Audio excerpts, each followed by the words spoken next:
सुनना, जरा ध्यान से सुनना इन महापुरुष के वचन। बाबा, हमें क्लेश बना रहता है, एक जलन बनी रहती है, एक अशांति, नाप के देखो हृदय में।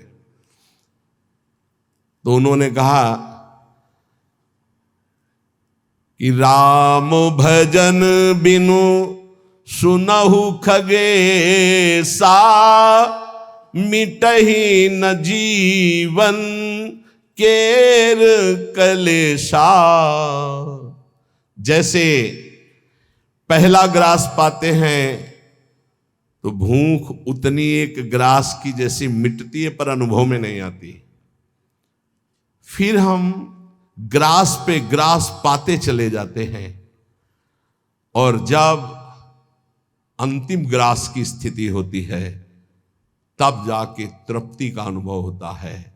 ऐसे ही उपासक, जब पहला भजन शुरू हुआ तो जलन बढ़ती है। ध्यान देना, अगर उसी समय एक कवल पवा करके रोक दिया जाए तो उसको कोई तृप्ति नहीं होगी, और परेशानी ऊपर से चित्त में हो जाएगी कि नहीं पा रहा था तो अच्छा था, अब पा रहा था तो भर पेट पाना।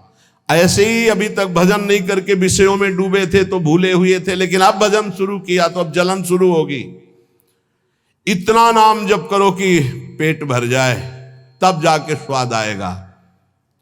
जिस दिन से भजन शुरू किया उस दिन से भव रोग नष्ट होना प्रारंभ हो गया। व्यर्थ नहीं जाएगा, पर उस नाम का, अंतिम नाम का, जिस समय भगवत साक्षात्कार होगा उसका इंतजार करते हुए नाम जपते रहो, हर कवल खाते रहो, पेट भर रहा है। फिर जब यहां आओगे तब पता खीर कैसी है, पुआ कैसा है, पकौड़ी कैसी है, कचौड़ी उसका स्वाद तब आएगा जब आपका पेट भरने लगेगा। जन्म जन्म के भूखे हो, इसलिए नाम में स्वाद नहीं आ रहा, बिना स्वाद के पाते रहो, यही तुम्हारी अशांति को नष्ट कर देगा। राम भजन बिनु सुनो खगेसा, मिटहि न जीवन केर कलेश। एक एक श्वास में जो तुम नाम जप कर रहे हो, मानो एक एक ग्रास भोजन कर रहे हो, वो तुष्टि पुष्टि क्षुधा निवृत्ति होती चली जाएगी, पर पता चलेगा तब जब आप पेट भर जाएगा। ऐसे ही जब भजन एकत्रित हो जाएगा तो संसार से वैराग्य स्वरूप का बोध और भगवान से प्रेम तीनों हो जाएंगे, तभी पूरी जलन मिटेगी, जब भगवत साक्षात्कार होगा। महाराज जी तो अब हमको एक साधन बता दो जिससे हमें पूरी की पूरी सब बातें भूल कर केवल एक में लग जाए, हमारा काम बन जाए। तो कह रहे सुबह से लेकर नींद तक और नींद से लेकर सुबह तक, चेतना से लेकर मृत्यु तक तुम्हारा नाम न छूटे। जितना तुम कार्य करते हो, सब कार्य करते हुए यदि केवल नाम पकड़ लिया तो ये नाम तुम्हें महाभागवत और सिद्ध पुरुष बना देगा। नाम कैसे पकड़ा जाता है? जैसे प्यासे आदमी को खूब अच्छे अच्छे पकवान सामने रख दो, उसे अच्छा नहीं लगेगा, केवल पानी चाहिए, पानी। जैसे भूखे आदमी के पास हीरा जवाहरात दुनिया के सब रख दो, नहीं, भोजन चाहिए, भोजन। ऐसे तुम्हारा नाम में प्रेम हो, उठते बैठते चलते फिरते खाते पीते सब समय नाम नाम नाम, तब तुम्हारे अंदर दिव्यता जागृत हो जाएगी। बाबा, नाम से प्रेम नहीं होता, नाम जपने में मन नहीं लगता, तो तुम जब अपने मन की बुराइयों को पकड़ पाओगे और उनको दूर करोगे तब तुम्हारी नाम में प्रीति होगी। इसीलिए तो कहते हैं कि खूब सत्संग सुनो। जब तक सत्संग नहीं सुनोगे तो तुम्हें पता ही नहीं चलेगा कि तुम्हारी गलतियां क्या क्या हैं, बुराइयां क्या क्या हैं। सत्संग सुनोगे तो सत्संग से दो बात होती है, अपनी बुराइयों का पता चलता है और उनके त्यागने की बलवृत्ति मिलती है सत्संग से। भक्ति स्वतंत्र सकल गुण खानी, बिनु सत्संग ना पावई प्राणी। भक्ति, निरंतर भजन, इस समस्त गुणों को प्रकाशित कर देता है, पर बिना सत्संग के शुद्ध भक्ति का जागरण नहीं होता। इसलिए सत्संग से हमारे अंदर जो बुराइयां हैं वो समझ में आती हैं। बुराइयों को दूर करने की सामर्थ्य भी सत्संग से आती है। फिर सत्संग से ऐसा मन सावधान हो जाता है कि बुराई करने की तो बात जाने दो, बुराई की समीपता बर्दाश्त नहीं होती है, बुराई का चिंतन बर्दाश्त नहीं होता है। हृदय दर्पण की तरह साफ हो जाता है, जरा सी भी बुराई बहुत बड़ा पहाड़ जैसा दिखने लगती है। ऐसे उपासक के हृदय में नाम के प्रति प्रियता हो जाती है और वो खूब निरंतर नाम जपने लगता है। महाराज जी, लोग कहते हैं कि भगवान के दर्शन से क्या मिल जाएगा, क्या लाभ हो जाएगा। भगवान के दर्शन हो गए तो फिर बाकी क्या रह जाएगा। उत्तर, भगवान के दर्शन से बढ़कर कोई लाभ। अरे अभी तो भक्ति करो, मन को शुद्ध करो, खूब नाम जप करो, फिर आगे तुम देखोगे भगवत साक्षात्कार से बढ़कर कोई लाभ होता है। अरे जिसके जानने के बाद कुछ जानना बाकी नहीं रहता, जिसे पाने के बाद कुछ पाना बाकी नहीं रहता, वो भगवान है। उनका साक्षात्कार होने के बाद जो दिव्यता, जो दिव्य आनंद रहता है, उसे कुछ बाकी रहता है। तो हमें क्या करना चाहिए फिर। हम कह तो रहे तुम्हें निरंतर नाम जप करना चाहिए, निरंतर नाम जप करना चाहिए। तो माला से जपें या अंगुलियों से जपें। भाई, नए साधक को गिनती से नाम जप करने में ज्यादा रुचि होती है, इसलिए गिनती पर दृष्टि नए साधक को संख्या पर रखनी चाहिए। ये बहुत अच्छी बात कह रहे हैं। नए साधक को संख्या पर दृष्टि रखनी चाहिए। आज 11 माला किया, फिर और बढ़ाया, फिर और बढ़ाया, फिर और आगे चल करके फिर ऐसा मन हो जाता है कि फिर वो निरंतर जब पकड़ता है तो माला भी अच्छा नहीं लगता। कौन गिनती करे, कौन सुमेरु आई तो पलटे, उधर ध्यान दे या अंदर ध्यान दे, फिर वो स्थिति आती है। बाबा, नाम जपने में जैसे मन भागता है तो क्या करना चाहिए। तो नाम को बार बार लिखे या नामी की मूर्ति सामने बना रख ले, छवि सामने रख ले, उस छवि को बार बार देखता रहे। मनो राधा वल्लभ लाल जी की छवि रख ली, बार बार देख रहे हैं, नाम जप कर रहे हैं, फिर अंदर राधा वल्लभ की छवि देख रहे हैं, फिर नाम जप कर रहे हैं, फिर बाहर देख रहे हैं। मन भागे तो छवि में लगाओ, नाम में लगाओ। बाबा अच्छा बताइए, नाम में प्रीति कैसे हो। शरीर पवित्र रखो, वस्त्र पवित्र रखो, भोजन पवित्र रखो, संग पवित्र रखो, तो विचार पवित्र होंगे। विचार पवित्र होगा तो फिर ये समझ में आ जाएगा कि नाम के बराबर कोई साधना नहीं है।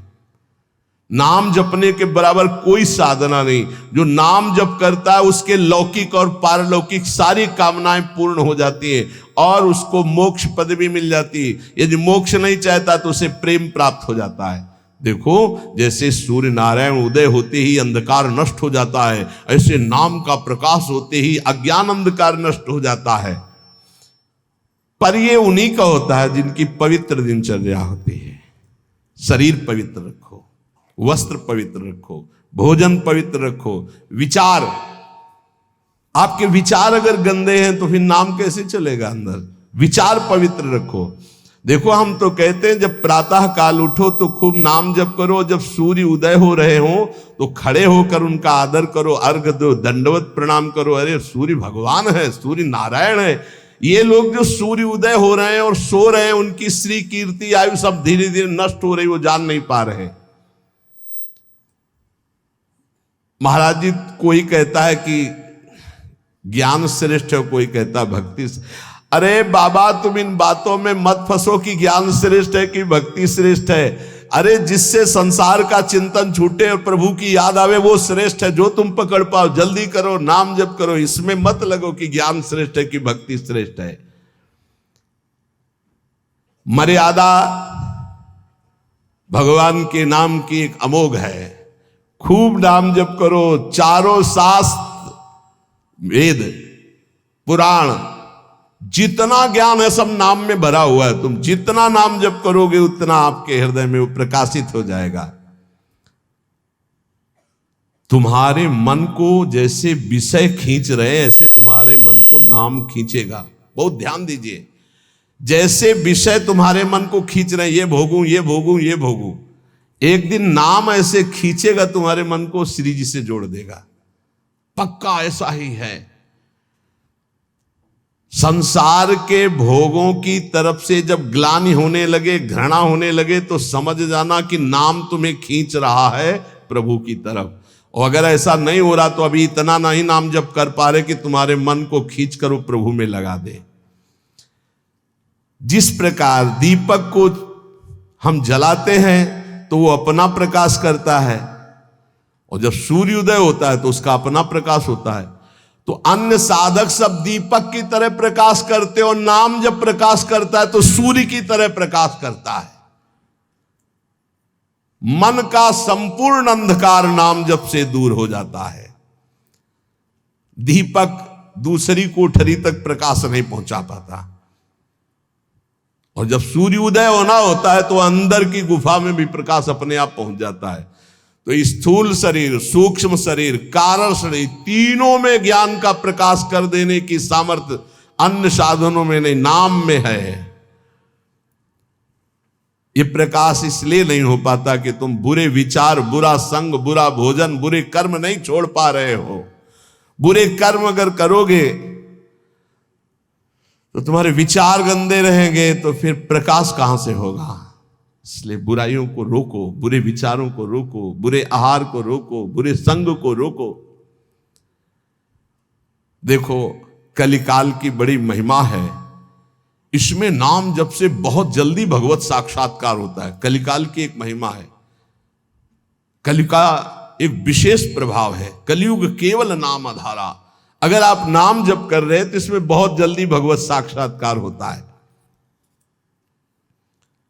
नाम जापक के हृदय में नित्य दिन अमृत बरसत सारे, मधुर मधुर ध्वनि बादर गरजत, कोटिन चंद्र सहस उजियारे। नित्य दिन अमृत बरसत सारे, ज्ञान का अमृत, प्रेम का अमृत, जो चाहिए वो नाम से सब बरसता है। बोले मधुर मधुर ध्वनि जैसे अंदर हो, राधा राधा राधा, यही बादल की गर्जना है। करोड़ों चंद्रमा एक साथ उदय हो जाए, ऐसी शीतलता, ऐसा अमृत वर्षण, ऐसा आनंद, ऐसी चांदनी हृदय में नाम प्रकाशित करता है। सुरत कटोरी भरी भरी पीवे, पियत पियत छक अगर जियारे।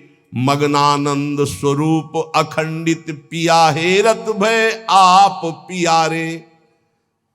स्वामी श्री मग्नानंद सरस्वती जी सेनपुर कह रहे कि सुरत माने स्मृति, स्मृति की कटोरी में भर भर करके नाम जो पी रहे हैं, वो पीते पीते इतने छक गए, इतने मगन हो गए कि बोले पिया हेरत भय आप पियारे। अपने प्रीतम का साक्षात्कार हुआ कि वो खुद प्यारे हो गए। पिया हेरत भय आप प्यारे, तस्मित जने भेदा भावात, ब्रह्मविद ब्रह्मवि भवत। लाली मेरे लाल की जित देखो तित लाल, और लाली देखकर मैं गई तो मैं भी हो गई लाल। तो बोले मग्नानंद स्वरूप अखंडित पिया हेरत भय आप प्यारे। नाम में ऐसी सामर्थ्य है, इसलिए साधक बता रहे महाराज जी, साधक के लिए, नाम जापक के लिए विषयी पुरुष का संग सबसे बड़ा पतन का हेतु है। नाम जापक को नाम में प्रेम पाने के लिए केवल नाम जापक संतों का संग करे, बस विषयी पुरुषों का संग न होने पावे।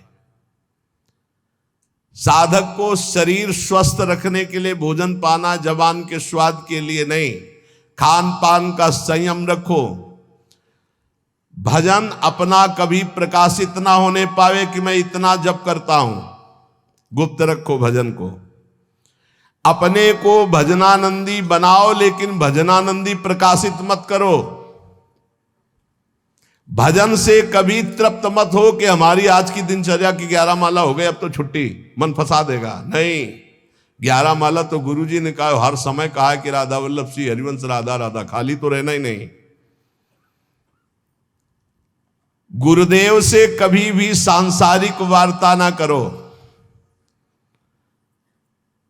खोटी बातें करने से गुरु की नजर से वो गिर जाता है।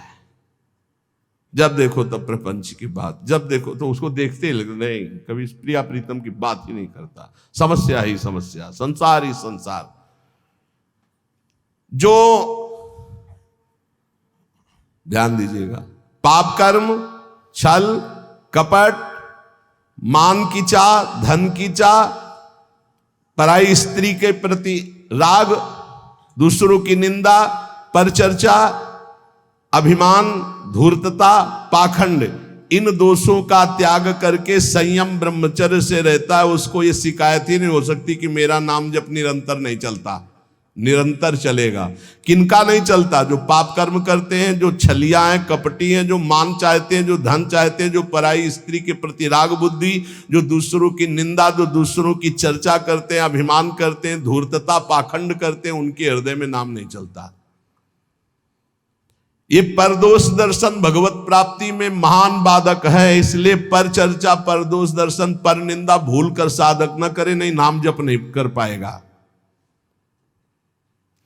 एकांत में रहने का अभ्यास, नींद को जितना कम से कम से काम चल जाए उतना स्वीकार करना, उच्च स्वर से नाम कीर्तन करना, सदग्रंथों का पाठ करना, आसक्ति को छोड़ करके भगवत चरणारविंद की आसक्ति में दृढ़ होने के लिए दुखों को, विपत्ति को, अपमान को, निंदा को शांतिपूर्वक सह जाना, इससे भगवत आसक्ति होगी।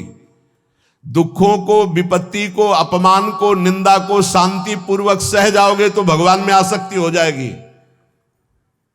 जब तुमसे कोई क्रोध करे तो क्षमा कर दो, जब बैर करे तो तुम उसे नमस्कार करो, जब बुराई करे तो तुम उसकी भलाई करो, तो नाम भगवान तुम्हारे हृदय में अपने आप चलने लगेंगे। पकड़ो। जब नाम चलने लगता है तो उपासक का स्वभाव कैसा हो जाता है? वो अपने को सबसे छोटा समझने लगता है, उसमें कभी अभिमान की वृत्ति नहीं आती, वो किसी के दोष कभी न देखता है, न वर्णन करता है, न सुनता है, ना किसी से घृणा करता है, उसका स्वभाव बहुत कम बोलने का हो जाता है, वो सदैव बोलेगा तो मीठे वचन बोलता है, वो सबकी सेवा करने का स्वभाव रखता है, किसी से सेवा नहीं करवाता, वो विवाह, उत्सव, जन समूह, इनसे बचने की कोशिश करता है। जहां विवाह का उत्सव है, चाहे गृहस्थी हो, नाम जापक हो, गले में माला है, कंठी है, वहां पा रहे हो जहां अपवित्रता का ही साम्राज्य है। आप क्या समझते हो? चिकने चुपड़े सब रखे हैं दूर से, लेकिन घोर अपवित्रता। बहुत संभल के जबान को। कोई भारी उत्सव है सांसारिक जन समूह वाला नहीं, पूर्ण भगवत पवित्र जीवन, जो नाम को इन दो से बढ़कर समझता है, उसका नाम कभी नहीं छूटता। काम भोग से और धन से, दो से बढ़ करके जो नाम को आदर देता है, उसका नाम कभी नहीं छूटता। नाम कहां छूटता है? काम वासना और धन वासना में जिसकी वृत्ति है, वो नाम निरंतर नहीं चला सकता। नाम जपने के बीच में खाई है, निरंतर उधर नाम जप होने लगेगा। दो खाइयां पार कर लो, काम भोग की और धन के चाह की, तो उधर नाम जप निरंतर होने लगेगा। नाम अविनाशी है, जीव अविनाशी है, पर बीच में धाराएं हैं विनाशी। कंचन, कामिनी, कीर्ति, इनको पार कर लो, निरंतर नाम जप करो। इनके पार करने के लिए तीन बातें चाहिए। कंचन, कामनी, कीर्ति को पार करने के लिए सद्गुरु की सेवा, मैं शरीर नहीं हूं ऐसा चिंतन, और हर कर्म शास्त्र सम्मत, तो कंचन, कामनी, कीर्ति तीनों से पार हो जाओगे। सद्गुरु की सेवा, मैं शरीर नहीं हूं ऐसा आत्मचिंतन, और जितने कर्म है वो सब शास्त्र के अनुकूल, तो माया से पार हो गए। तीन खाइयां। जब नाम जब शुरू होगा तो ये विघ्न आएंगे, इनसे बच जाना। लोक में मान, प्रतिष्ठा, यश और उसका भोग भोगना। लोक में मान, प्रतिष्ठा, यश है, उसका भोग नहीं भोग रहे हो, कुछ नहीं बिगाड़ पाएगी। अगर भोग भोग रहे, भोग भोग ले, छाती ठंडी होना, नाम हो रहा है, प्रणाम हो रहा है, नमस्कार, हृदय शीतल हो रहा है, तो आप चैन से अभी शीतल कर ले, आगे चल के बहुत आग गिरेगी। मान प्रतिष्ठा का भोग करने वाला निरंतर नाम जप नहीं कर सकता, उसे भ्रष्ट होना पड़ेगा। धन लाभ के लिए विचारवान रहना, नाम जप करते हुए भोगों में सुख बुद्धि होना, ये भोग मिल जाए, ये भोग मिल जाए। नाम जप करते हुए जो मैं इच्छा करूं वही मिल जाए, वो मिल जाता है। ये कभी निरंतर नाम जप होने नहीं देंगे, सफल नहीं होने देंगे। फिर एक लोक में मान प्रतिष्ठा होना, उसका भोग। धन लाभ के लिए विचारवान रहना, चिंतन करना कैसे धन मिले, जो मैं चाहूं वो मिल जाए, वो मिल गया। ये तुम्हारे भजन को छीण कर देंगे, भजन नहीं होने देंगे। इसलिए उपासक सावधान होकर जो सुने उसे मन में गुने, आचरण में उतारे। केवल तुम हो, तुम परमार्थ में, और सब तुम्हारे विरोधी हैं, मान लो। पूज्यपाद शिवड़िया बाबा, ऐ साधक तू अकेला है, पूरा विश्व तेरे खिलाफ है। कैसे महाराज जी, अब आप ही तो हमारे जीवन हो। अब गया मन, हुआ ना चिंतन, तो ले गया ना तुम्हारा चिंतन। ये कोई गाली दे के, कोई मान करके, कोई भगवान बना करके, कोई धूर्त कह के किसी भी तरह से तुम्हारे चित्त को खींचने ना पावे। पूरा संसार तुम्हारे चिंतन को खींचने वाला है, तुम केवल अकेले अपने चिंतन को बचा के प्रभु में लगा दो। बस यही सूरवीरता है, यही पूरे संसार पर विजय प्राप्त करना है।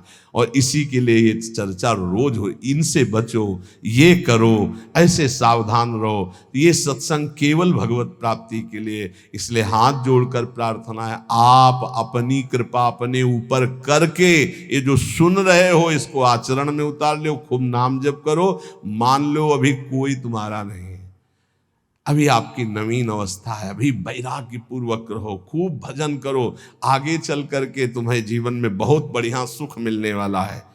ऐसा आनंदमय सुख जो किसी के संग की जरूरत नहीं पड़ेगी। और आज तुम ऐसे कमजोर बन जाओगे तो कल बहुत रोने वाले हो, कोई तुम्हारे आंसू पोंछने वाला नहीं।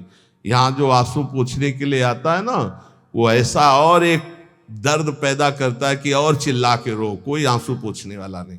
संसार में अगर तुम्हारे कोई आंसू पूछे तो बचना, वो पूछेगा कम, ऐसी व्यवस्था और कर देगा कि तुम अभी तो धीरे से रो रहे, फिर और रोगे। ये संसार है।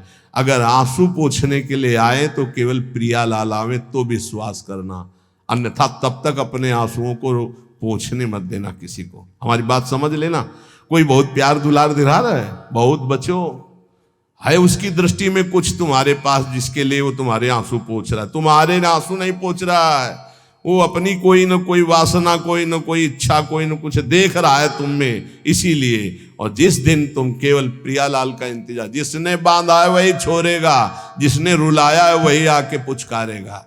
हमको इंतजार उनका करना है, तब तक रोना बंद नहीं करना है। बिन रोए किन पाइया प्रेम प्यारा मीत, एकांत में बैठ के रो, लाख समझाते हैं। अपने लिए दुनिया रो रही, बड़े बड़े मोटे आंसू गिरते हैं, तो लालच लगता है ये आंसू तो श्री जी के लिए। श्री जी की चर्चा में कभी नहीं रोना। कितने को ऐसे देखा है, श्री जी की बात पर, श्री जी के लिए कभी नहीं रोना। और अपनी जरा सी बात पर तो इतने बढ़िया आंसू गिरते हैं, मोटे मोटे आंसू गिर। अपनी प्रतिकूलता, अपनी अनुकूलता के लिए रोना आता है। ए भाई, ये संसारिक लक्षण है। भक्त के कभी आंसू भगवान के सिवा कहीं और गिर नहीं सकते, ये पहचान है। काट डालो तो भी आंसू नहीं आएंगे, वो उसके आंसू सिर्फ बिके हैं भगवान के लिए। अगर उसके आंसू ढलकेंगे, निकलेंगे तो केवल प्रियालाल के लिए। तो ऐसे बनो, प्रियालाल के लिए रो। संसार में कोई आपका नहीं है। ये हमारी बातें आपको लगेंगी कि हमारे तो बहुत है प्यार करने वाले, तो धिक्कार है भी तुम्हारी बुद्धि तुम्हें धोखा दे रही। जिस समय पवित्र बुद्धि होगी उस समय देखोगे एक हरि के सिवा कोई प्यार करने वाला नहीं। इसलिए हमारी प्रार्थना मान लो, ये 4 दिन की चांदनी है जो सभा लगी है, ये स्टेशन है। अपनी अपनी गाड़ी आई, छूट जाएगी, निकल जाओगे। तुम भी टिकट लेके बस ऐसे बैठे रहो कि मुझे बातचीत करते हुए समय व्यतीत करना है। किसकी बातचीत? प्रिया प्रीतम की। जाना हमें श्री जी के पास है। पता नहीं आप लोग ठान क्यों नहीं रहे कि मुझे जाना है श्री जी के पास। तैयारी है प्रिया प्रीतम के पास जाने की? तैयारी कर लो, हम कह रहे हैं तैयारी कर लो, एकदम गाड़ी आएगी एकदम। और ये इतनी रफ्तार की गाड़ी है कि सेकंड भर इंतजार नहीं होता कि दस्तखत कर दो। इसमें छूट नहीं है कि दस्तखत कर दो, लड़कवा दौड़ के आ जा ले दस्तखत करवा ले, ऐसे नहीं है। गाड़ी आई तो बस निकलो। और ये पहले से चयन कर लो, पहले से पता लगा लो, पहले से तैयारी कर लो कि तुम टिकट कहां के लिए हो। कहीं की टिकट है नहीं है तो फिर जो टिकट मिलती है वो नरक की फ्री मिलती है, तत्काल वाली। पहले से ये बुक कराई जाती है, निकुंज जाना है कि बैकुंठ जाना है, पहले से बुक होती है। और यहां सब निश्चिंत हैं, तो जो टिकट उस गाड़ी में मिलती है एकदम, तो एकदम वाली वो मिलती है, हम आपको बता रहे नरक वाली मिलती है फ्री, तत्काल। वो तो तुम गाड़ी में भी बैठ जाओगे तो मिल जाएगी, फ्री मिल जाएगी। अगर कहीं पावर लगा के मिलती तो बैकुंठ की, कैलाश की, साकेत की, गोलोक की, इनकी पावर। और अगर कृपा से मिलती तो वृंदावन धाम की मिलती। तो टिकट है आपके पास वृंदावन धाम की? ए भाई है? हाँ। अब बताओ आपकी टिकट में क्या लिखा है? हमारे माई। हाँ। अगर ये टिकट है तो हम पहले से तैयार हैं निकुंज के लिए। ये बात ध्यान रखना। ये वृंदावन में बैठ के कह रहे हैं, आपने भी हाथ उठा दिया है। हमारी सबकी गति कहां है? श्री जी के चरणों में। हमारे पास टिकट है। अब हम कल कहेंगे तुमसे, अगर सत्संग में ये दोष है तो नरक जाओगे। तो आपको पहले टिकट देख ली अपनी, आप मत मान लो हमारी बात, है ना टिकट। अब हम कल परसों सत्संग में कहेंगे, जैसे द्वंद्वातीतो विमत्सरः सिद्ध्या सिद्धो समभूत्वा लाभालाभ हो जाए। अगर ये स्थिति नहीं है तो आप नरक जाओगे। तो आपको तुरंत अपनी टिकट देखनी है। हमारे माई श्यामा जी को राजा व्यास भरोसे कुंवर के सोच। नहीं, महाराज किसी और के लिए बोल रहे हैं, हमारे लिए नहीं बोल रहे हैं। हम तो श्री जी के पास जाएंगे, पक्का विश्वास है। बोल राधा वल्लभ लाल की।